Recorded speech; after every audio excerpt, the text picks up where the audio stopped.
What's going on, everybody? Welcome back to Bridging to Geekdoms. I am your host, Robert Slavinsky, and today on the show, I'm going to be reviewing Man of Steel. Now, Man of Steel came out in 2013. This was perceived to be the beginning of a larger universe within the DC films. They were trying to catch up to Marvel. At least that's what everybody thought was happening. This came after the success, the major success of the Christopher Nolan Dark Knight trilogy. 3 movies that kind of exploded and put DC on the map. So, people were like, oh, Warner Brothers is going to continue. Now they're giving us a new Superman. This is going to be fantastic. Not only that, but the story was being produced by Christopher Nolan, the man who made the Dark Knight trilogy. So everybody was just over the moon about this. This is like, how could this go wrong? Then they brought on the director of The Watchmen, of 300, of Dawn of the Dead. It was kind of like, whoa, okay, he's got a very stylistic view of things. This could be really, really interesting. Then they cast Henry Cavill and Amy Adams as Superman and Lois. Now, that there was a little concerning. I mean, let's face it. I mean, we know Lois Lane as being a very hard-nosed, journalist who takes no shit. While Amy Adams is a fantastic actress, that kind of worried me a little bit because I didn't see her as a Lois Lane type of person. Not only that, but, this was back in the time when people were like, if they don't look the part, then they shouldn't get the part. And, she has red hair. She's a redhead. Lois Lane has notoriously been a black-haired or brunette in the comics and in every other iteration. I can't talk. So the fact that, we now have a redheaded Lois, that kind of was worrisome to some people. Now Henry Cavill, good British boy coming in, taking on the role of Superman. He wasn't very well known at the time. He was still relatively unknown. He was on the Tudors a little, for a time and did some other roles, but he wasn't a household name. So everybody was like, oh, is he going to be able to be as good as Christopher Reeve was? Even Brandon Routh, who was in Superman Returns, people consider to have done an amazing job as Clark Kent Superman, especially continuing on the legacy that Christopher Reeve did with the films back in the 70s and 80s. So could Henry Cavill push forward? And that was the question on everybody's mind. So when the movie came out, I went and watched it. I was like, oh, this is going to be an amazing movie. This is going to be awesome. And I wasn't wrong. I absolutely loved the movie. There's so much about it that truly encapsulates and understands Superman and Clark Kent unlike any other iteration of the character. And, whether it's Zack Snyder's directing or the writing by David Goyer or Nolan, whatever it was, this movie just truly understands what Superman is in this current world. So, let's go with it here. The starting of the movie on Krypton was supposed to be drastically longer. It was supposed to be like 30, 40 minutes long or something like that. I mean, it was supposed to be a long scene, but they shortened it down, just under 20 minutes, I believe, maybe even less than that. They shortened it down, so we can get to the story of Superman and Clark Kent a lot faster. But it is a fantastic scene because unlike what we've seen in the past, Krypton is very mysterious.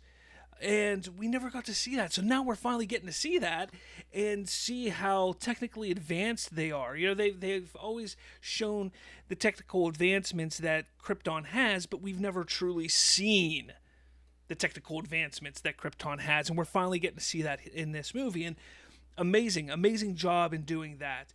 The characters, the designs, everything just was otherworldly. And where previous Superman, iterations have failed, everything just seems so earthly still. Regardless of them being alien, everything still felt earthly. This was the first time, in my opinion, that things truly felt alien. They truly felt different. Like it's not something that we would see on Earth. That was an amazing little detail that you put into it because you have to, especially if you're building a larger world. So, Krypton, amazing, and it's just such a powerful scene, and how it opens up to the birth of Kal-El. And this idea that children aren't born anymore on Krypton, that they're actually farmed and created for a specific task. And that the Kryptonians have gotten so full of themselves and they've gotten so full of their ideals that they're destroying their own planet, yet refusing to find a new planet, a new home to live on. I mean, it's something that comes to almost every civilization. Every civilization at some point in time is truly the ones who defeat themselves, who causes them to fall. And that is what happens on Krypton. The idea that Jor-El, being this scientist, being this smart man, is the one who sees all this and is like, look, we can save our people. We can save what we have built. And I've held this hope of saving a savior in my hand of sorts. Speaking about Kal-El, because there's another way to live. We don't need to gather all this up and move to another planet. No, we can still have children. We can still do this. And that's something that people, I think, fail to realize, that, even when it comes to the failures of a society, there's always ways prior that you are able to change the direction and fix it. It's just that those in power, those that lead us, need to accept that and move forward. So, very meta, very interesting take on Krypton, and I love it. It is fantastic. It is an amazing, amazing moment or collection of scenes within the movie. Finally, when we get to Earth and we start to see the story of Kal-El, or Clark Kent, being on Earth and discovering who he is, it's an amazing journey, and it's so interesting because as we see Clark discovering these abilities he has, as he's going through life, because he's lost. He doesn't know who he is. He doesn't know where he belongs. This is all about humanizing Superman. This is about humanizing Clark Kent, because Clark Kent is Superman is so hard to relate to. He's a super being. How do we relate to him? And the way that they decided to do it in this movie was just brilliant, because you bring him down to our level, because all of us at some point in time have dealt with rejection, dealt with fear, dealt with anxiety or depression. We've all dealt with it in some form or fashion in our life. And that's what they did with Clark Kent in this movie. They were able to make us understand, like, man, he had a difficult life because he's the only one of his kind. He's the only one that he has no out. He has nobody to teach him how to be who he is. Now, on the flip side, you then have Jonathan and Martha Kent, who both are just amazing, amazing human beings who obviously want to protect their son. And you can only do that by, explaining to him, like, look, yeah, we know you have these abilities, but, we're worried about what could come of this and with you if it's revealed. And that's the beauty of it, because there's no parent who's going to sit there and be willing to sacrifice their child for the greater good. I mean, maybe there is. I mean, it would be a very difficult decision, but ultimately, as a parent, your goal and your idea and your ideals are to protect your children, to be there for your children at all times. And that is what Martha and Jonathan are doing. They're trying to raise him to understand, look, hide your abilities because we're trying to protect you. Yeah, we're also trying to protect the world, because the world could go into a frenzy if they realize who you are and what you are and that you come from another planet. But they're also being selfish in a way, and that's okay. It's okay for these characters to have flaws, especially when it comes to children, because it's very human. It's very real. It's very real. And that's the beauty of this movie, is it's so real. You feel it. You truly feel it. There's a lot of complaints about how Jonathan Kent dies. In the comics and other iterations, he has a heart attack. And that's something that Clark cannot prevent. Clark cannot save his father from a heart attack. And, it's something that Clark learns in those iterations, and how, he can't save everybody. he just can't. No matter how hard he will try, there will be times when he can't save everybody. And that is a very important aspect of the character, especially in the comics. However, in this iteration of Superman, in this story, they do change it up a bit for a couple reasons. Because they decided to take a more realistic approach to the character, to this world, they made it where Jonathan Kent dies in a tornado. And he dies in the tornado, and everybody's like, oh, Superman could easily have run over there, with his speed, grabbed him and pulled him back and his strength and everything. But what that would have done is that would have revealed himself to the world. He would have been revealed to all those people that were standing there. And in doing that, would have gone against everything that Jonathan and Martha were doing to prevent him from being revealed and protecting him and protecting the world. And that was the greatest sacrifice that he could ever witness. He witnessed his father sacrifice himself, not just for his son, but for the world as well. And that does come into play in the sequel in Batman vs. Superman. And it's beautiful because Jonathan died. His final thing in life was teaching his son a lesson that there's always a greater good. Yes, he could easily have come and saved me. But what would that have done to the world? What would that have done? And that is the beauty in that scene. And people seem to like, oh, I hate it. You don't let that happen, blah, blah, blah. No, you're missing the point because he's still teaching a lesson there. And he's teaching a lesson of the greater good, of the idea that, look, it isn't always about you. It isn't always about me. It's about protecting this world. And by saving Jonathan in that moment, who knows what would have happened? Who knows the frenzy the world would have gone into now knowing that there is a superhuman alien, a super alien being on this planet. And that's kind of the idea behind it. I know people will try and poke holes in that theory, or not theory, in those facts, but it is what it is. And it's such a beautiful, beautiful scene, one that makes me tear up all the time, especially because I lost my father at a very young age. So you got that going. Then, as the story continues, he's lost. Clark is just lost, and he's trying to understand these lessons that his father and his mother taught him through life, and protecting himself, protecting the world, not revealing himself, and that there will be a time where you have to decide the man who you're going to become. And it's at that moment where he's just like, he doesn't know. He's just so lost. And he comes across a Kryptonian ship where he then discovers his birth father, Jor-El, in, a computer form, an AI form. And he's the one that kind of teaches him about the greater scheme, the greater ideas, what Clark could be to this world. And that's where he starts to realize, okay, there was a reason why my family, my Earth parents, kept me hidden. But now I understand that I was put here for a greater good. So let's see what this does. Let's see how this plays out and works. And that's whenever he decides, okay, let's become this super being. Let's push my limits, see what I can do, see what I can bring to this planet. And when General Zod, played fantastically by Michael Shannon, comes to Earth and is like, look, we know that there's a being here, we want him. The whole idea for him, and this is what's so amazing about this movie, is it takes a villain and truly makes the villain not a villain.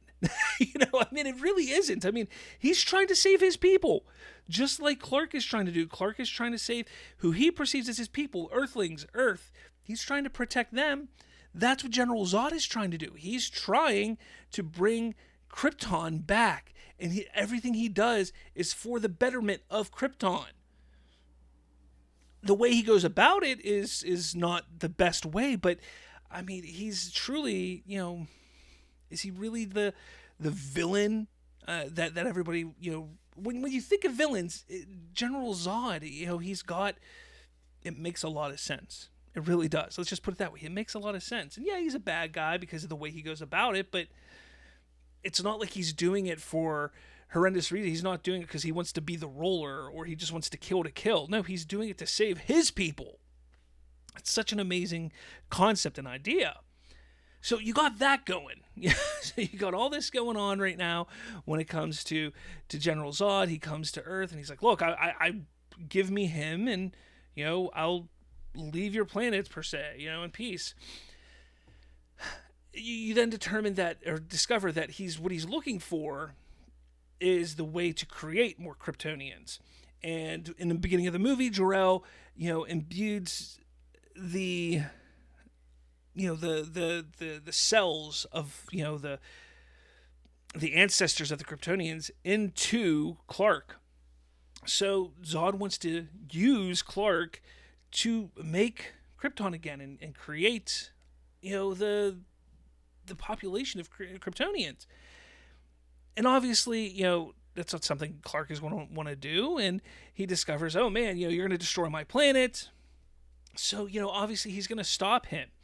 But the thing that you have to realize is Clark, who's been trying to find his place this entire time, is finding somebody who is from his planet, who can teach him and explain to him his ancestry and all that he could have been if he would have stayed on Krypton, if Krypton was still there. That's, one of those things, like you sit there and start to realize, like, he's not going to want to kill Zod or fight Zod. Zod and those Kryptonians, those are people that he's going to want to learn from and get to know. But he's not given that choice because Zod not only threatens the planet, but he threatens the people that he loves. So he has to protect those he loves. And it's in that moment when he realizes, when his birth father Jor-El is like, look, you could become a greater ideal, you can become something greater, you can save them all. And that's when he realizes, like, all right, yeah, I'm going to have to be this being. And he accepts the fact that he's going to be something more, something that he never thought that he would ever be, because his parents that raised him, Earth parents, told him to hide himself away.